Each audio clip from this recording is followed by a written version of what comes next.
Picture a stone bowl in a dark cave, lit by fire. Inside it, wild grain has been soaked, crushed, warmed, and left to change. No city surrounds it. No written recipe explains it. No tavern sign hangs outside. But in the tiny traces left behind, archaeologists have found evidence consistent with cereal-based brewing at Rakefet Cave around 13,000 years ago. That means beer enters the human story before writing, before wheels, before pyramids, and before the first kings could tax it. It begins as grain, water, patience, and mystery. And then, over thousands of years, that same strange liquid becomes something almost unbelievable. Sacred food, worker pay, temple power, medicine carrier, taxable product, factory science, outlawed vice, and finally, a symbol of local identity again. Beer was never just a drink. It was one of the ways humans learned to gather. We usually meet beer at the end of a day, cold and ordinary, easy to treat as background. But follow it backward, and the object keeps changing shape. It becomes a ration handed to workers, a jar listed by scribes, a temple offering, a household craft, a source of tax money, a product reshaped by steam, refrigeration, glass, railroads, and law. This is not a story about encouraging drinking. It is the history of fermented grain, and why one simple cup kept appearing wherever people learned to settle, organize, worship, trade, rebel, and remember. The story starts long before a brewery, in a cave where grain may have become something more than food. At Rakefet Cave, near Mount Carmel in what is now northern Israel, the first scene is small enough to miss. Not a city, not a palace, not a market, just stone mortars cut into rock, used by Natufian people who lived at the edge between mobile foraging and more settled life. They were not farmers in the later sense. They gathered wild cereals. They hunted. They returned to meaningful places. They buried their dead with care. And somewhere in that world, grain was being processed in ways that left traces behind.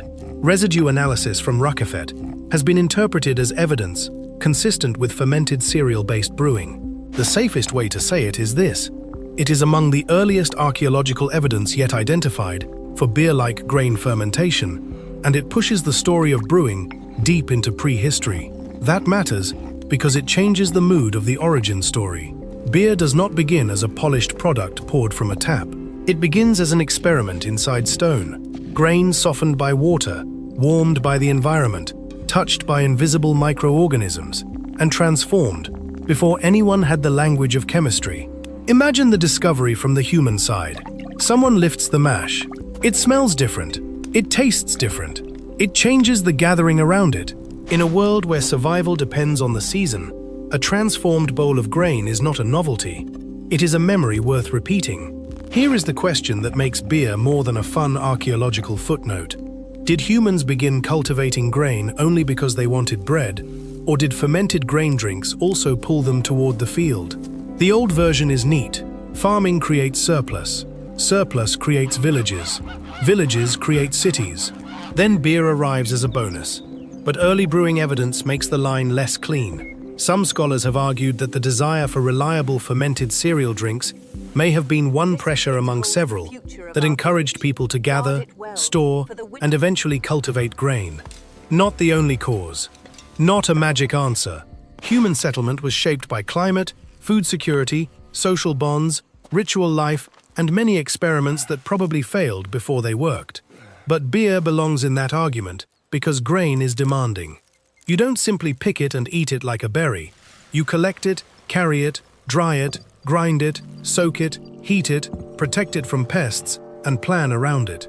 Once wet grain could become nourishing, social, and ritually powerful, the plant itself became more than food. It became a reason to return to the same place, a reason to gather at the same season, a reason to remember which patch mattered.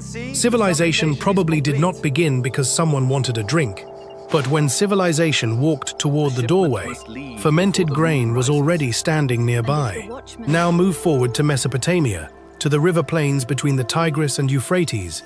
Mud brick cities rise, canals cut the land into working lines, storehouses fill, temples and palaces become not only sacred or royal spaces, but engines of administration. And here beer becomes paperwork. Scribes needed to track grain, labor, and rations.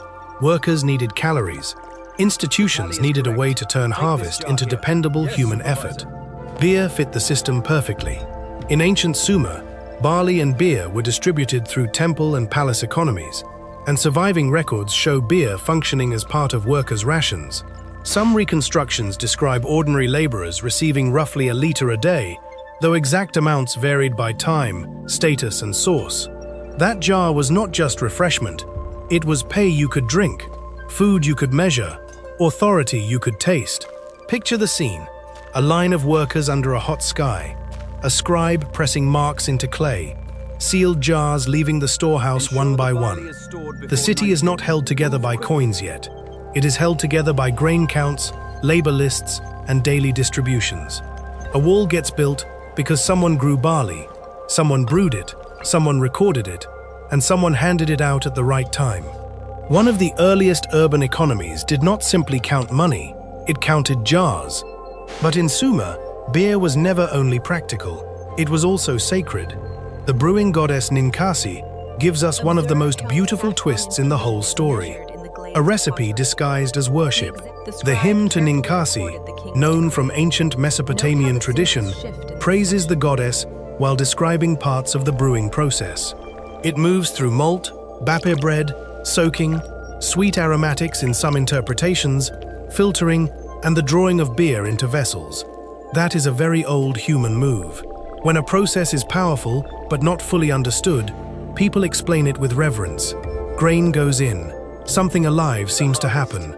The result feeds the body and changes the mood of a room. Of course, the gods are near.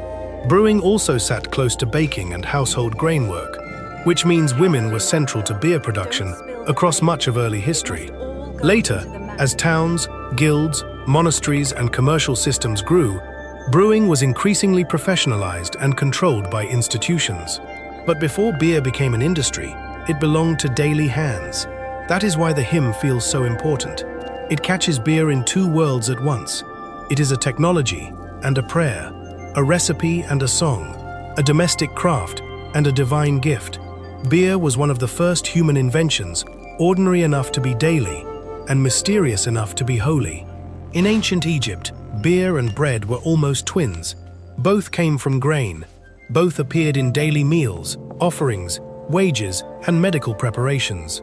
The Egyptian word for beer, often rendered as heket, belonged to a world where food, labor, religion, and healing were woven together. Modern beer is often clear, branded, and separated from meals. Egyptian beer was usually something else: cloudy, thick, grain-based, and nourishing. It could be closer to food than to the sharp image we have of a modern pint. Tomb scenes and offering lists show beer as part of ordinary and sacred life.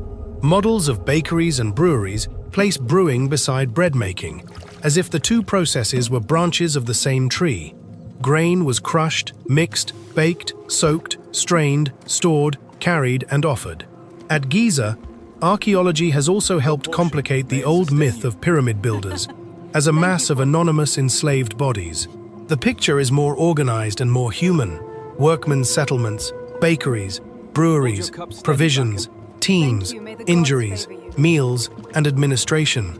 Beer was part of the ration system that kept labor moving. So when you picture a pyramid, don't only picture limestone blocks and royal ambition. Picture heat, sweat, bread ovens, brewery vats, clay jars moving from hand to hand. The pyramid was stone, but the worksite ran on grain. Halfway through the story, the cup turns darker, because once beer becomes infrastructure, it also becomes power. Whoever controls the fields can control the grain. Whoever controls the storehouse can control the ration. Whoever controls the ration can decide who eats, who works, who waits, and who belongs. That does not make beer evil. It makes it honest. Every useful object eventually attracts authority. Bread does, salt does, oil does. Beer did too. A queue outside a temple storehouse may look like a scene of community, but it is also a map of dependence. The jar nourishes the worker, and at the same time, it reminds him where survival is stored. Egyptian myth understood this double edge in symbolic form. In one story, the goddess Hathor is stopped from destroying humanity after drinking beer dyed red. It is a strange, vivid image. Beer as rescue, disguise, intoxication, and divine interruption all at once. Then the myth points back to real life. The same drink that could bless a feast could also organize a workforce. The same jar that could sit in an offering could sit behind a sealed door, released only by an official mark. Beer gathered people together, but it also showed who held the key. Then the story splits across a cultural border. Around the Mediterranean, wine gained prestige. Greek symposia and Roman banquets made wine part of elite identity, mixed with water, discussed with philosophy, served with rules, tied to refinement. Beer, by contrast, was often pushed to the edges in Greek and Roman writing. It was associated with people to the north and west, Celts, Germans, and others whom Roman authors liked to call barbarian. But that label says more about the people using it than the drink itself. In colder and wetter landscapes, grapes were harder to rely on. Grain made more sense. Communities brewed with local cereals, herbs, honey, fruits, and whatever their region offered. These were not failed wines. They were successful answers to different land. That is the real reversal. Beer had helped feed early cities, served temples, and supported monumental labor. Yet in the eyes of some Mediterranean elites, it became a marker of the outsider. The same kind of drink that once belonged near civilization's beginning could be dismissed as uncivilized when the cultural center changed. The beer-wine divide was never simply civilization versus savagery. It was grape country looking at grain country and mistaking climate for character. After Rome, beer's European story moved through farms, households, monasteries, towns, and guilds. It was never one straight line. It changed by region, language, crop, law, and taste. But monasteries became especially important because they were places of repetition. A monastery needed reliable food and drink for its community. It needed hospitality for travelers. It needed ways to store grain and make use of seasonal harvests. Brewing fit naturally into that rhythm. Do something often enough, and small improvements accumulate. For a long time, many European beers were flavored with brewy, a broad term for regional herb mixtures that could include plants such as bog myrtle, yarrow, and others. Then hops gradually became more important in many areas. The shift was not instant, and it did not happen everywhere in the same way. But hops offered a powerful advantage. They added bitterness and aroma, and they could help beer keep better. That changed distance. A drink that spoils quickly stays close to home. A drink that lasts can move down a road, across a river, into a town, onto a ship, into trade. Beer starts to become less like a household batch and more like a commodity people can count on beyond the village. The modern beer world begins to appear here, not with neon signs, but with cellars, barrels, careful repetition, and a climbing green flower. By the early modern period, beer was tied to law, taxes, trade, and civic identity. Bavaria's Reinheitsgebot of 1516 is the famous example, a regulation associated with beer ingredients and grain politics. It was not just about purity in the modern marketing sense. It was about control, quality, price, and what grains should be reserved for what foods. Beer also kept its power to gather crowds. In 1810, Munich celebrated Crown Prince Ludwig's wedding with horse races and public feasting on a meadow outside the city gates. The celebration was repeated year after year, growing into Oktoberfest, today the largest beer festival on Earth, drawing millions of visitors every autumn. Then industrialization changed the scale of everything. Picture an old brewery becoming louder.